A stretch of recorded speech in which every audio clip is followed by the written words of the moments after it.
কাদম্বরী, একটা অসমাপ্ত প্রেমের নাম। জোড়াসাঁকোর বিখ্যাত ঠাকুর পরিবারের রাজপুত্র জ্যোতিরিন্দ্রনাথের স্ত্রী আমি। বিয়ে যখন হলো তখন কত বয়স আমার? পুরো 9 বছর। আমি তোমাদেরই চাকর শ্যাম গাঙ্গুলির কালো রোগা অশিক্ষিতা মেয়ে। এসেই বুঝেছিলাম যোগ্য নয় আমি ঠাকুর বাড়ি, যোগ্য নয় তোমার অভিজাত শিক্ষিত নতুন দাদার।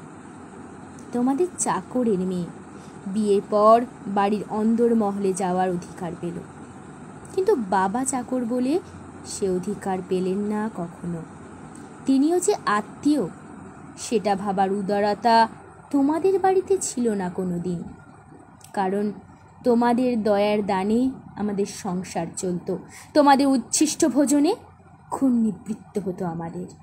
বিয়ের পরও স্বামী ব্যস্ত শিক্ষিতা মেজ বৌঠানের গানের মজলিসে অথবা নাটকের নায়িকাকে নিয়ে গভীর প্রেমালাপে, আর আমার রাত কাটত আদরের উপবাসে। দিনের পরে দিন, রাতের পরে রাত, শুধু অপেক্ষা। কিন্তু উনি ফিরতেন না। কোনো প্রাণ প্রতিষ্ঠা হলো না আমাদের সে সম্পর্কে। বড্ড সাজানো ছিল সম্পর্কটা। রান্নাঘরে প্রতিনিয়ত গঞ্জনা সইতে হতো। সন্তানহীনতার দায়ে বাঁজা বলতো সবাই। আমি যে চাকরের মেয়ে, স্বামীর অযোগ্য, বারবার মনে করিয়ে দিয়ে রক্তাক্ত করে তুলতো বুক। মেজদাদার কথাটা আজও মর্মে মর্মে বাজে। চাকরের মেয়ে হয়েছে জ্যোতির বউ, এ বিয়ে মঙ্গলের হতে পারে না কোনো দিন। আমি তো তোমাদের বাড়ির বউ হতে চাইনি। কেন করেছিলেন বিয়ে? শুধু নিজেদের স্বার্থে। তোমরা ব্রাহ্ম ছিলে বলে হিন্দু ঘরের যোগ্য শিক্ষিতা কন্যা তোমাদের ঘরে বিয়ে করতো না, তাই অগত্যা এই চাকরের মেয়ে ছিল সম্বল। সত্যটা বুঝতেন সবাই, কিন্তু অস্বীকার করতেন বারবার। স্বামী থেকেও না থাকা, সংসার থেকেও না থাকা, প্রতি মুহূর্তে মরে যেতে চাইতাম আমি। কিন্তু তোমার জন্যই বেঁচেছিলাম রবি, বাঁচার আর কোনো কারণ ছিল না।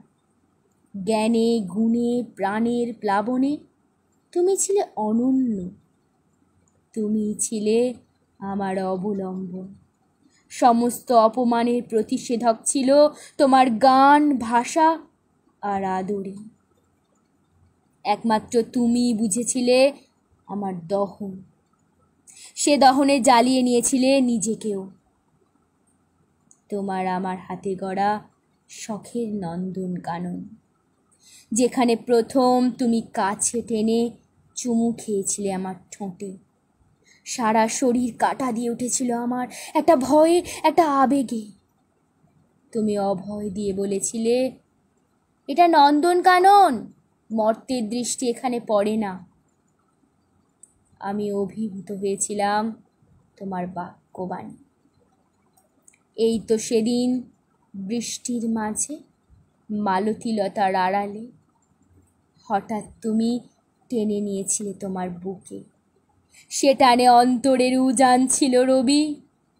আমি বাধা দিতে পারিনি, হয়তো দিতে চাইও নি। জানতাম এটা অন্যায়, তবু অন্যায়ের গলায় পরিয়েছিলাম আমার হৃদয়ের বড় মাল্য।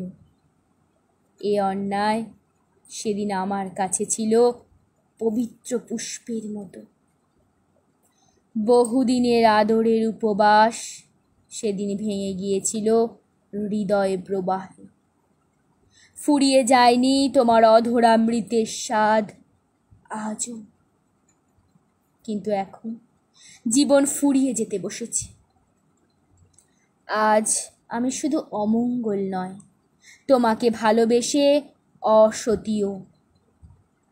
আজ 4 মাস বিয়ে হয়েছে তোমার। আজকাল দূর থেকেই দেখি তোমায়। কাছে ডাকার, কাছে থেকে দেখার সমস্ত অধিকার হারিয়েছি আমি। অনেক বদলে গেছো তুমি, আর সেই সঙ্গে বদলে গেছে আমার বাঁচার ইচ্ছাও।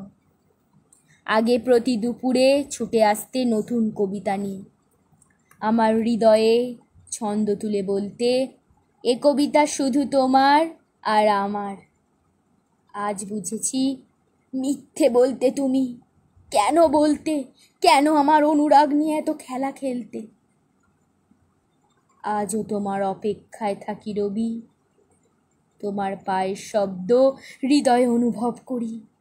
এই বুঝি তুমি এলে শ্রাবণের বাড়ি ধারার মতো, ছুটে আসি দরজায় প্রতিবার। কিন্তু কোথায় তুমি? তুমি যে আমার আর নেই, সে কথা বারবার ভুলে যায়। আমার শেষ আশ্রয়টুকুও আজ নিরাশ্রয় হয়ে গেছে। একটা গভীর একাকিত্ব ঘিরে ফেলেছে মৃত্যুর অন্ধকারের মতো। ছুটে গিয়ে আবার হাহাকারে লুকোই বালিশে মুখ গুঁজে। তোমার ভালোবাসা পেয়ে জীবন সার্থক, তাই তাহারই আর বেঁচে থাকার কোনো মানে পাই না। তোমার অবর্তমানে চোরের মতো লুকিয়ে একবার তোমার কবিতা পড়লাম। তুমি নতুনকে স্বাগত করে পুরাতনকে বিদায় দিয়েছ সধর্মে।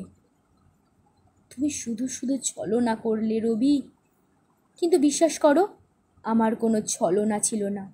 তোমার ধারাপাতে ভাসতে চেয়েছিলাম তোমার স্রোতে, কিন্তু তুমি পরিযায়ী পাখির মতো শুধু এলে, আবার আরও গভীর উষ্ণতায় আহ্বানে উড়ে গেলে নিরুদ্দেশে। সব কি করে ভুলে গেলে তুমি? সেই আলিঙ্গন, সেই বৃষ্টি স্নাত বিকেলের মধুর চুম্বনের স্মৃতি,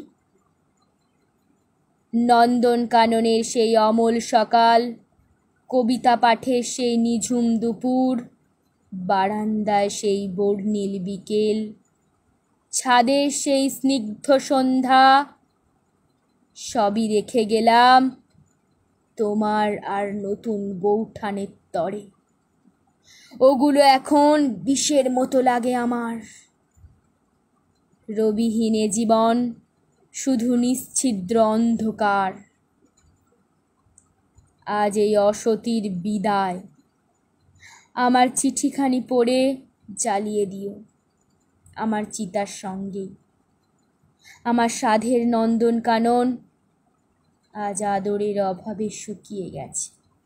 কটা মরা পাতা লেগে আছে শুকনো ডালে। আমার মতোই অকালে ঝরে যাবে বলে প্রতীক্ষায় প্রহর গুনছে তারাও। হয়তো আদর পেলে আরো কিছুদিন বাঁচত নন্দনকানন, আরো কিছুদিন বাঁচতাম আমি।